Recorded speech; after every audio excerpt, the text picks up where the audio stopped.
What if I told you one phone call, one dirty, cowardly prank call was so devastating, so humiliating, that it literally forced the most powerful organization in American sports to rewrite its own rules? Not adjust, not tweak, rewrite.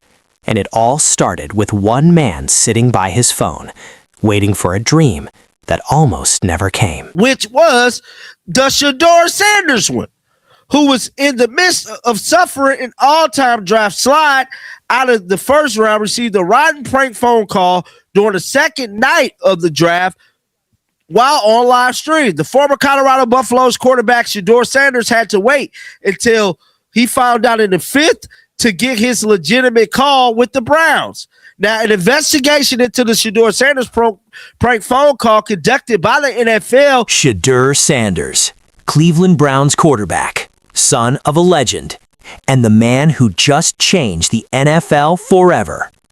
If you haven't heard about the Shedeur Rule yet, the brand new NFL policy that Roger Goodell was forced to put in place because of what happened to Shedeur during the 2025 draft, then you are in the right place right now.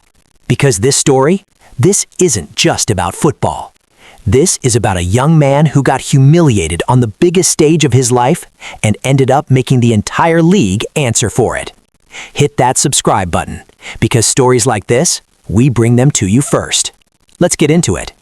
Controversy during the 2025 draft. Last year, there were a number of incidents when prospects who would have been waiting impatiently by their phones received prank phone calls. Carter received a prank phone call that he'll be drafted by the Jacksonville Jaguars after they traded up to the number 2 overall pick to get Travis Hunter before the defensive end was taken one pick later by the Giants.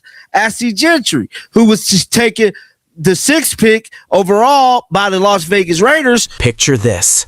It's the 2025 NFL Draft, Green Bay, Wisconsin. The whole country is watching. The analysts are talking. The mock drafts have been printed, shared, argued over for months. And everyone is asking the same question. Where does Shedeur Sanders land? This wasn't just any prospect. This was the quarterback who rebuilt Colorado's program alongside his father, Coach Prime, Deion Sanders. This was the kid who had been on the radar since before his first college snap. A first-round talent, a franchise face, a name. Most projections had him going late first round, some had him going top 15. And then, night 1 of the draft came. Pick after pick, name after name. Shedeur's name? Never called. The whole country felt it. His family felt it. You could see it on their faces at the draft party back home in Canton, Texas. Every pick that passed was another weight dropped on the chest of a kid who had worked his entire life for this moment. But nobody could have predicted what was coming next.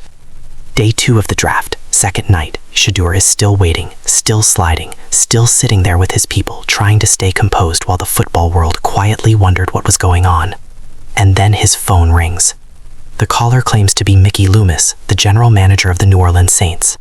Shedeur, on a live stream in front of thousands of people watching his every reaction, hears those words. "Been waiting on you," Shedeur said. His voice had relief in it. You could hear it. You could feel it. "You're gonna have to wait a little bit longer," the voice replied. And just like that, it wasn't Mickey Loomis. It wasn't the Saints. It wasn't anybody. On an open iPad. The Falcons was substantially fined $250,000, and the Pots was fined $100,000. Now, the NFL applied new rule change. The NFL isn't about to let what happened to Shedeur happen again. So far, they have enforced a simple solution, severely limiting the access to the draft prospects numbers. The relevant contact information will be provided by the league to a single point of contact at the club in football operations. And the NFL spokesperson told Pro Football Talk. The NFL didn't look the other way. The Falcons were fined $250,000. Jeff Ulbrich personally was fined $100,000. Over $350,000 in total fines, all directly connected to what happened to Shedeur Sanders and the other prospects who got targeted that weekend. But here's the thing. Fines are just money. What about the moment that can't be given back?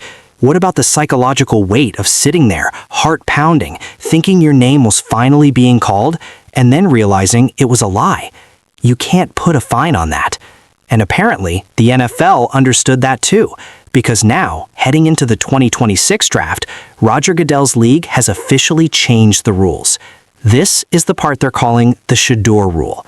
Going forward, each NFL franchise will only have one person, a single point of contact in their football operations department who has access to draft prospects' private phone numbers. One person, that's it.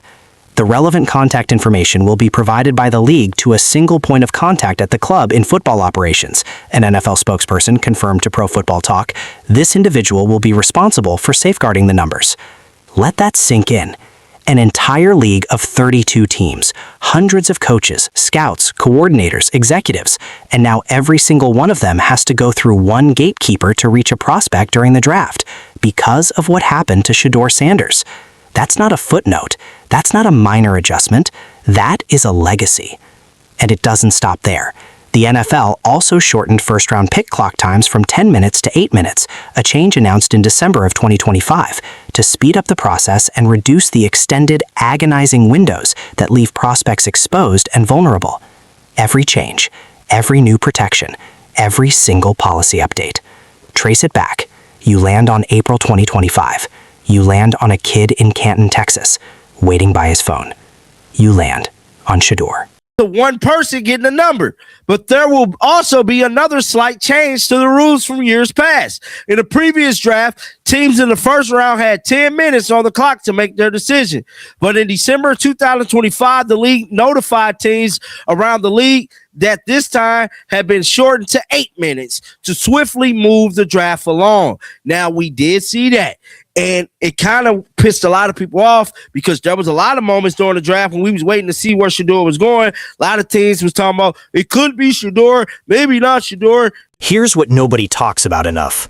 Shedeur Sanders could have let that draft night define him. He could have gone quiet, let the bitterness win, let the humiliation sit on his chest and turn into something dark. Instead, he went to Cleveland, 5th round pick, and he went to work. His own brother, Shedeur Sanders, didn't even go to the 2026 draft, not because he's bitter, but because on that anniversary, he'd rather be on stream reminding people what happened and standing in his brother's corner. I might as well call him and prank call him back, Shedeur said about the perpetrator. That's not anger, that's loyalty, that's family. And Shedeur, he stayed locked in. He stayed patient in training camp. He didn't make noise about the draft slide. He didn't demand anything. The kid who had every reason to spiral just kept going. Now, heading into the 2026 season, the conversation is about what the Browns need to build around him. Get a real number one wide receiver, protect that offensive line, give him weapons, give him a fair shot at evaluation. Because here's the truth.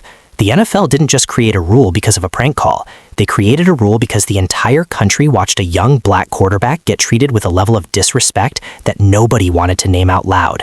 They created a rule because Shedeur Sanders deserved better, because every prospect deserves better. And now, the rule has his fingerprints all over it. There's a version of this story where Shedeur Sanders disappears quietly, where the draft slide just becomes a sad footnote and everyone moves on.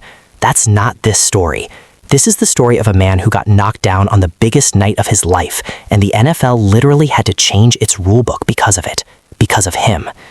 Roger Goodell didn't volunteer that. The league didn't wake up one morning and decide to do the right thing out of generosity. They were forced to respond because the incident was too big, the fines were too loud, and the public outcry was too real. Shedeur Sanders didn't just survive the 2025 draft, he reshaped it. And now, every future prospect, every nervous kid sitting by their phone waiting for that life-changing call will be a little more protected because of the night Shedeur sat in Texas and refused to let the world see him break. That's not just football, that's character, that's legacy. Now, I want to hear from you.